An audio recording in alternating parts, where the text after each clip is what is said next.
Assalamualaikum warahmatullahi wabarakatuh. Perkenalkan, nama saya Gian Saputra dari Prodi Pendidikan Kimia, jurusan Kimia, Fakultas MIPA. Kali ini saya akan memaparkan mengenai spesifikasi dari beker glass atau dalam bahasa Indonesia disebut gelas piala. Beker glass secara umum berbentuk silinder dengan dasar yang bidang. Pada satu sisi terdapat moncong pada sisi gelas yang berfungsi untuk memudahkan ketika menuangkan larutan. Beker gelas sendiri pada umumnya terbuat dari bahan dasar kaca, umumnya kaca blok sekilat ataupun dari plastik. Namun ada juga gelas piala yang terbuat dari logam seperti baja nirkarat, aluminium, dan lain-lain. Pada sisi beker gelas terdapat garis-garis putih yang mengindikasikan volume zat, mulai dari 50 ml, 100 ml, atau sesuai dengan kapasitas beker gelas tersebut. Untuk ukurannya bervariasi, mulai dari 50 ml bisa sampai 2 liter. Assalamualaikum warahmatullahi wabarakatuh. Saya Muhammad Rafi dari kelompok Daniel Rutherford akan menyampaikan apa fungsi dari gelas beker. Jadi fungsi dari gelas beker yang seperti ini adalah sebuah wadah penampung yang digunakan untuk mengaduk, mencampur, dan memanaskan cairan yang biasa digunakan dalam laboratorium. Pembakar busan adalah alat laboratorium umum yang menghasilkan nyala api tunggal. Gas yang digunakan dapat berupa gas alam atau bahan bakar gas cair seperti propana, butana, atau campuran keduanya. Labu ukur.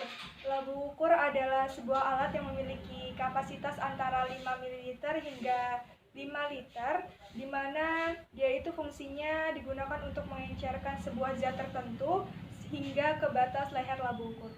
Labu ukur adalah sebuah perangkat yang memiliki kapasitas antara 5 ml hingga 5 liter. Labu ukur ini biasanya digunakan untuk mengencerkan suatu zat. Labu ukur berfungsi untuk mengukur volume suatu zat. Beberapa contoh gas yang digunakan dalam proses gas kromatologi adalah nitrogen, hidrogen, helium, dan argon. Pipet filler biasanya digunakan untuk menyedot sejumlah cairan yang disebut dengan aliquot. Filler dapat dipasang pada pangkal pipet ukur yang biasanya digunakan untuk menyedot cairan.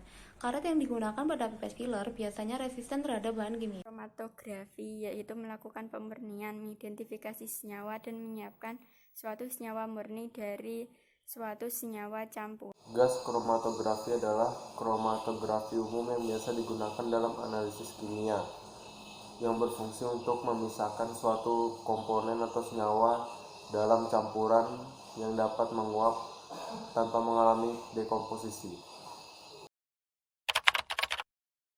Assalamualaikum warahmatullahi wabarakatuh. Perkenalkan, nama saya Mailatul Rofiko dari Prodi Pendidikan Kimia, kelompok 2 Daniel Rutherford. Untuk menjaga diri dari toksik yaitu hindari kontak langsung pada tubuh dan sistem pernafasan. Dan apabila toksik tersebut tertelan, maka harus segera memuntahkannya. Dan ketika berada di laboratorium, ketika akan memegang toksik, maka harus memakai sarung tangan dan peralatan pakaian-pakaian dari laboratorium. Perkenalkan, saya Maulidiana dari Prodi Kimia, Fakultas Matematika dan Ilmu Pengetahuan Alam.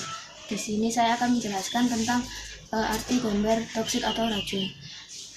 Apabila ada zat kimia yang mengandung gambar tersebut, artinya zat tersebut mengandung racun seperti gas klorin, gas cyanida, merkuri, dan gas tetranida.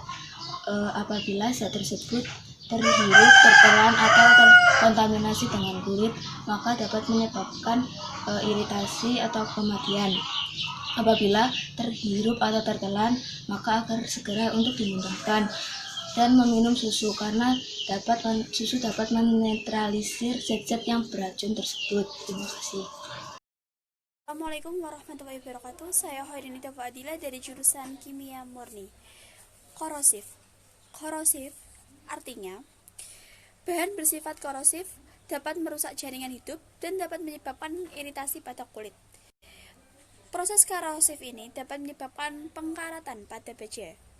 Karakteristiknya tersendiri mempunyai sifat keasaman dan kebasaan. Dampak negatif dari korosif ini yaitu merusak pada mata, kulit, sistem pernafasan, dan masih banyak lagi.